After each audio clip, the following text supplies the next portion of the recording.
Auckland's home to one of the largest Pacific populations in the world, and I'm on my way to Kai Pasifika, a new restaurant with a modern take on Pacific Island cuisine, right here in Mount Eden.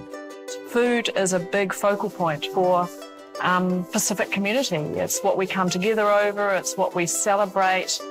Here we wanted to create something with the hint of that tradition, really boost it as far as, I guess, awareness that we can use our ingredients to produce restaurant quality food.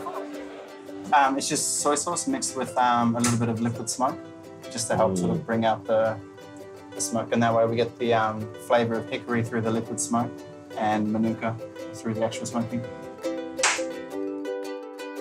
Our place is really about creating that first place that a chef can call home and really start to play and have a good time with their own Pacific food and see how they can present that in quite a different and contemporary way.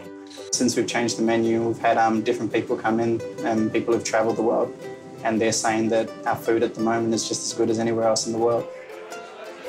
And the Polynesian culture is about sharing, it's about community, it's about family.